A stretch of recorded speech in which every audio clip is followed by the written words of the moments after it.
Oi gente, tudo bem? Eu sou a Gabi, bem-vindos ao meu canal. Nesse vídeo eu vou contar pra vocês como que foi a minha road trip pela West Coast, que é a costa oeste dos Estados Unidos. Eu fiquei 10 dias aí viajando de carro por 3 estados diferentes, pela Califórnia, Arizona, Nevada e até passei um pouquinho por Utah. Então, se você gosta desse tipo de conteúdo, não deixa de se inscrever no canal. Aqui eu falo sobre intercâmbios, viagens, roteiros, dou dicas aí, curiosidades sobre morar fora e faço uns vlogs de viagem também. Bom, essa foi a minha primeira road trip, ela foi a maior viagem que eu fiz até então, assim, de tempo, né, e de gasto também. E como é road trip, né, a gente vai de carro pra todos os lugares, as estradas são maravilhosas. E eu fui com outras 3 meninas, então a gente compartilhou tudo. Pra começar, a gente se encontrou em São Francisco. Quando elas chegaram, a gente foi pegar o carro no aeroporto mesmo, tem lá as locadoras, né, e infelizmente, acredito que por ser verão, assim, tava tendo muita demanda de carro e acabou que eles alugaram o nosso carro para outra pessoa. A gente ficou lá umas 2 horas na fila para poder pegar o nosso carro que a gente já tinha alugado. Então eu já vou começar falando para vocês aí uma primeira dica.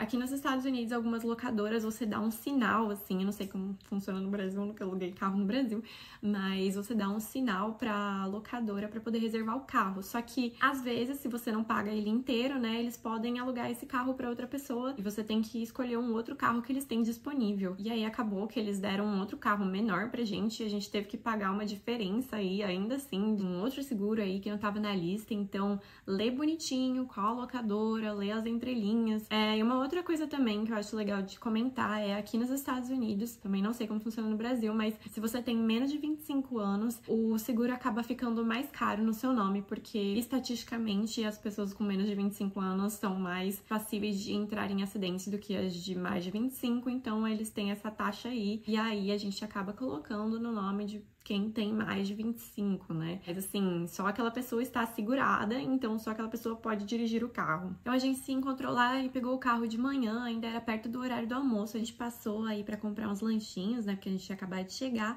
E fomos direto para o nosso primeiro ponto, que foi o Palace of Fine Arts. Esse palácio, ele ficava uns 40 minutos do aeroporto, mais ou menos. E ele foi construído em 1915 para ser um lugar de exposição de arte mesmo. E parece que antigamente tinham também eventos de gala, além das exposições de artes, teatros e tudo mais. E toda a construção dele, greco-romana, foi toda planejada aí com um lago no meio para que a construção refletisse esse aspecto monumental. Achei muito bonito lá, tem uns jardinzinhos. A gente não ficou muito tempo porque, como já tava entardecendo aí, o tempo não tava tão bonito, a gente já foi pro nosso próximo ponto, que foi a Golden Gate Bridge. É uma das pontes mais famosas do mundo e com certeza uma das mais fotografadas. A ponte tem 230 metros de altura e quase 3 quilômetros de distância e ela foi construída também ali por 1900. Ela tem uma vista muito bonita da Baía de São Francisco e eu não sei porquê, mas tem vários cadeados que a galera põe ali numa grade perto da ponte, né, onde a gente tira as fotos. Mas como vocês podem ver pelo vídeo, tava bem nublado e ventando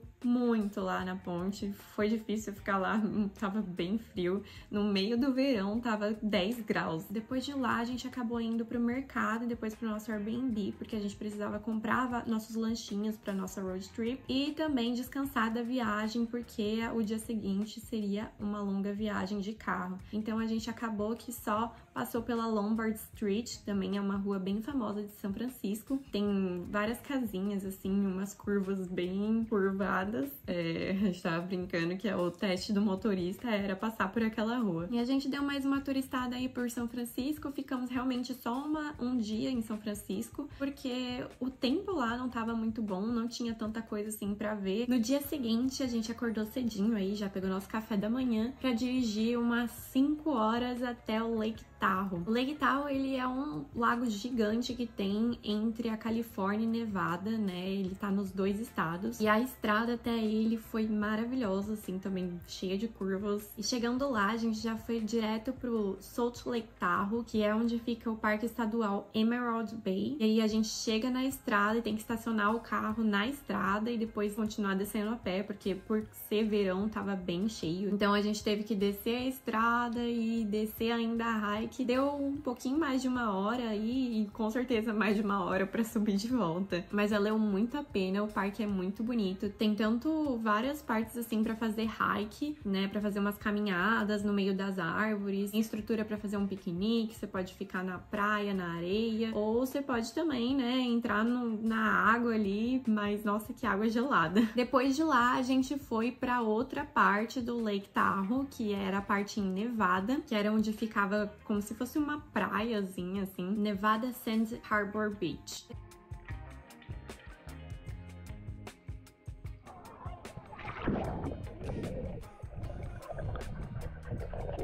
E aí depois a gente foi pro nosso hostel pra fazer check-in e se arrumar pra sair um pouco no centrinho à noite e jantar fora. Então no dia seguinte do Lake Tahoe a gente acordou bem cedinho já pra ir pro nosso próximo destino, que eram de mais de 8 horas de viagem de carro, mas assim, passando por estradas maravilhosas novamente. Nós estávamos indo pra Los Angeles, na Califórnia. Nós queríamos ir pra LA passando pelo Sequoia National Park, porém a gente não sabia que precisava ter reservado, porque a gente pegou aí um resquício de pandemia. Eles não deixaram a gente entrar no parque com um carro e infelizmente a gente teve que voltar uma parte do trajeto, mas ainda assim pegamos estradas maravilhosas.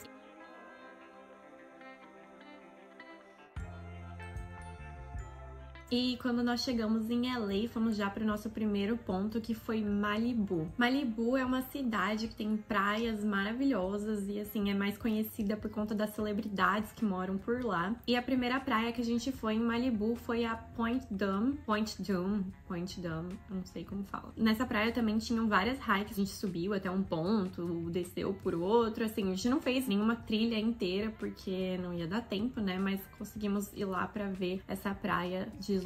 Aliás, Malibu é uma reserva de surf, então é uma área protegida e não só ambientalmente, mas também por conta de toda a cultura do surf que tem e, gente, muito maravilhoso. Depois de subir ali no Point Dume pra ver de cima, a gente desceu pra ir na praia mesmo e assistir o pôr do sol sentadinhas lá na areia.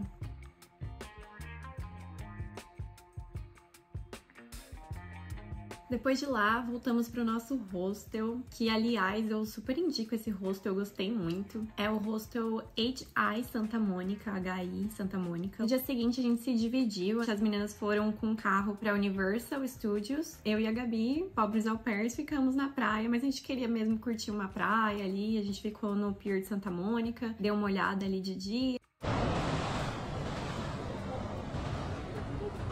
Depois a gente foi andando até Venice Beach. Eu amei Venice Beach, totalmente a vibe de Califórnia, Los Angeles, sabe? O estereótipo total tá ali. Tem uma pista de skate, o pessoal andando de skate, o pessoal também andando de patins, dançando no patins. Tinha umas quadras de basquete também, várias lojinhas de souvenir, muita coisa ali em Venice. É um estilo bem underground. Eu só ficaria mais esperta assim de noite. Nessa noite a gente voltou pro hostel pra comer e tal, e depois nós voltamos pro Pier Santa Mônica à noite.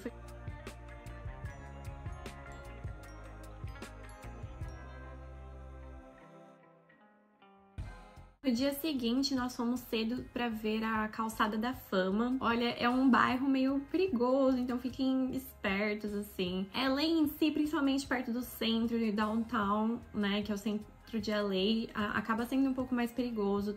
Não deixem de ir, eu acho que é um ponto turístico, tem que ir mesmo, mas assim, não tem muita coisa, só uma calçada de um ponto a outro que você vai andando com vários nomes lá nas estrelas, né? Depois de lá, a gente foi pro Hollywood Sign. Esse lugar que a gente foi, parou pra poder ir lá pertinho e tirar uma foto e ver de perto a placa. Na verdade, é um lugar privado, assim, né? Tem várias casinhas na colina que vai subindo perto do Hollywood Sign, né? Da placa de Hollywood. E aí a gente tinha que ficar de olho ali, então o que a gente foi chegar, estacionar, e uma ficava no carro enquanto a outra ia lá ver, e a gente quase tomou multa, então fiquem espertos, talvez seja mais legal ir pra um outro ponto que seja permitido, ou então fazer aquela famosa hike até a letra mesmo que tem. Passamos também em Beverly Hills, né, naquelas partes das mansões de milhões, bilhões, nem sei como. No dia seguinte, então, a gente acordou cedinho de novo pra ir pra nossa próxima próxima parada, que tinha mais ou menos umas 5, 6 horas de distância, que era no Arizona, no Grand Canyon. Então nós fomos de novo aí mais muitas horas de estradas maravilhosas, dessa vez umas estradas bem do deserto, assim. A gente pegou a famosa Rota 66 aí, ela começa em Chicago e atravessa o país até LA, acaba ali no Pier de Santa Mônica.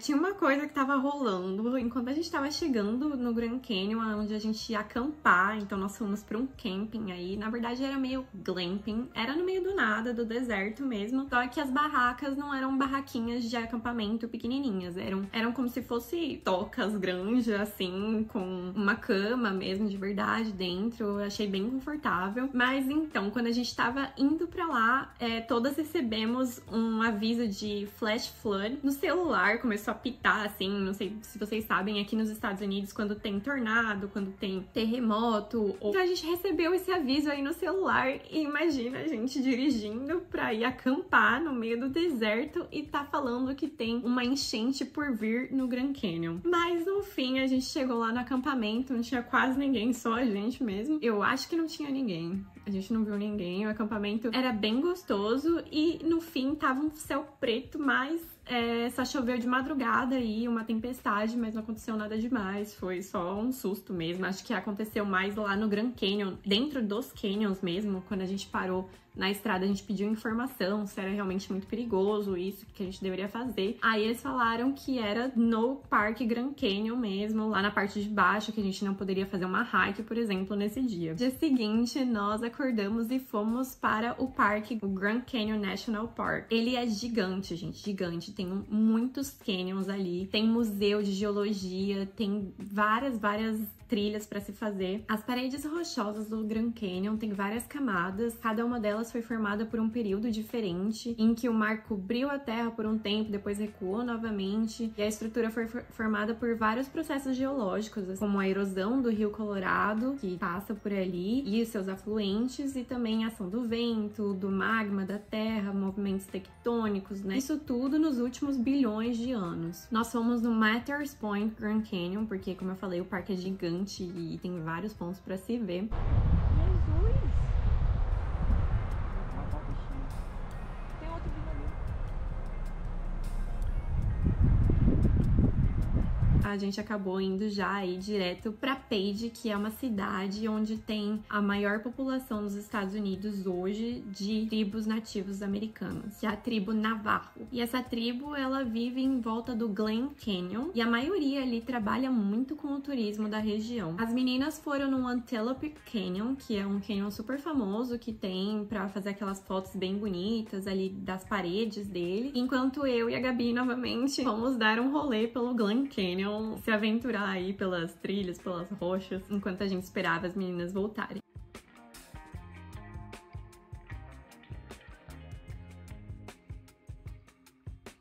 Depois que elas voltaram, todas fomos pro Horseshoe Bend. Ele tem esse nome porque o formato desse canyon parece uma ferradura de cavalo. Gente, eu queria muito poder realmente dizer pra vocês o quão lindo é. Eu tenho as imagens aqui, mas de verdade não tem nem como explicar, tá vendo isso? Aquela imensidão. Eu vou ter que parar o vídeo porque eu tô emocionada. Depois desse dia aí, visitando os canyons, à noite nós paramos pra comer e depois fomos pra Las Vegas. Foram mais umas 2 horinhas de viagem, aí a gente tava bem cansada, então eu recomendo pra vocês, se vocês forem fazer trilha e outras coisas, é bom dar uma parada, descansar. A gente deveria ter ido no dia seguinte, mas deu tudo certo. No dia seguinte de manhã, nós fomos pro Seven Magic Mountains, que são 7 esculturas de pedras coloridas, pilhadas umas sobre as outras. Nossa, gente, vou te falar, Las Vegas, que lugar quente, mas nada mais quente do que o centro da cidade de Las Vegas. Nós passamos na frente do letreiro pra fazer aquela foto famosa de chegamos em Las Vegas. Depois de lá, nós fomos pra Las Vegas Strip, que é a rua mais famosa aí do centro de Las Vegas, que tem vários cassinos. Me julguem, mas eu me sentia jogando GTA. A gente passava assim, eu falava pras meninas, olha, já voei de jetpack por essas pirâmides e já fui naquela esfinge, não sei o quê. Ai, tá. É muito legal, porque tem umas miniaturas da Torre Eiffel, da esfinge, as pirâmides. E os cassinos, eles são todos temáticos. Então tem um cassino greco-romano que eu acabei não indo. Tem um outro que parece que é um céu, mas é um céu falso. Sim, eu joguei no cassino, apostei uma vez $1 só pra, né, dizer que apostei em Las Vegas. Nós fomos também na Fremont Street Experience, que é um lugar em que você pode beber na rua, assim. É meio que uma rua que tem vários bares, loja, só que ao mesmo tempo é um pouco fechada. Tem um teto que é uma tela que fica passando várias coisas. Também tem uma tirolesa de um lado pro outro. Realmente, Vegas é bem isso aí. Você vê todos os lugares, tem muita gente, muito artista de rua, na rua mesmo, dentro dos cassinos. E aí, à noite, antes da gente ir pra balada, vou aí pelo centro pra conhecer Las Vegas à noite. E na frente do Hotel Bellagio tem um show da fonte com luzes. Começa às 8 da noite e ele repete a cada 15 minutos. Eu e a Gabi, a gente foi pra uma balada chamada XS, não sei. Bom, lá em Las Vegas é conhecido por ter baladas muito boas e realmente são baladas gigantes dentro dos cassinos ou até fora mesmo. Tinha gente de todos os países, principalmente ali no verão. E no dia seguinte a gente foi pra uma outra balada, assim, de dia mesmo, que era uma pool party. E essas baladas, né, você consegue encontrar promoters que as entradas são de graça, só que as bebidas são extremamente caras, assim, é questão de uma cerveja ser mais de $30, ou um drink ser $50, $70. É absurdo desse jeito sim, né, porque tem gente do mundo inteiro e também é bem point. No dia seguinte, acabou pra mim, né, a viagem, as meninas ficaram acho que mais um dia, mas eu tinha que voltar, né, pra minha família em Delaware. Eu tava bem triste de ter que voltar, porque... Gente, olha a Gina. Oi.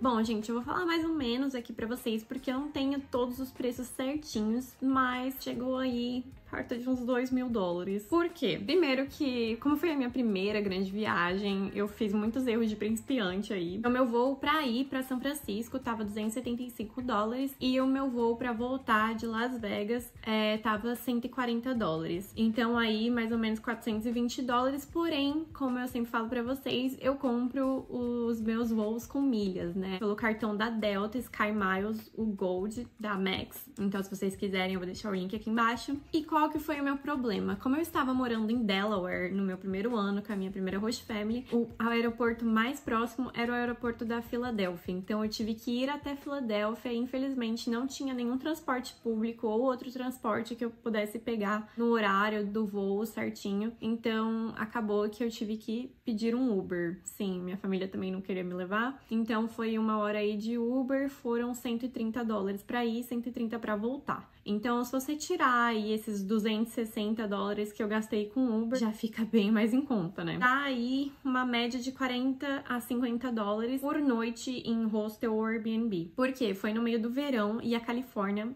e Las Vegas, assim, né? Esses pontos que a gente foi foram bem caros mesmo.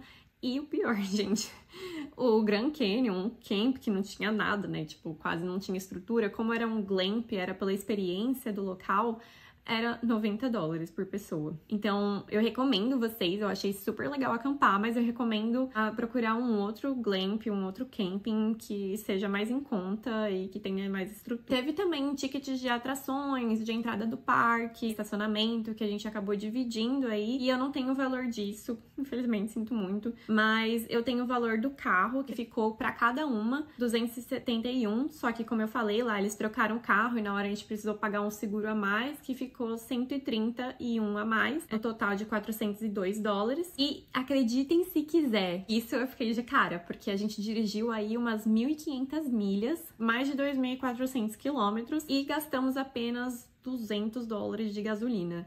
Nós comemos bastante fora, assim, a gente queria aproveitar também no local, então entre $20 e $30 por refeição aí. E mais uns souvenirs, né, mais algumas coisinhas assim, mercado que a gente fez, então no total chegou perto dos $2.000. Mas é isso, eu acho que vocês conseguem ser ainda mais econômicos, quanto mais gente, mais em conta, né, nós fomos em 4 pra ser mais confortável também. Então é isso, eu espero que vocês tenham gostado desse vídeo, eu amei ter feito essa road trip. Eu espero que tenha ajudado de alguma forma aí, que vocês tenham gostado do vídeo. Se você gostou, deixa um joinha e não esquece de se inscrever no canal se você ainda não é inscrito. E até o próximo vídeo. Tchau!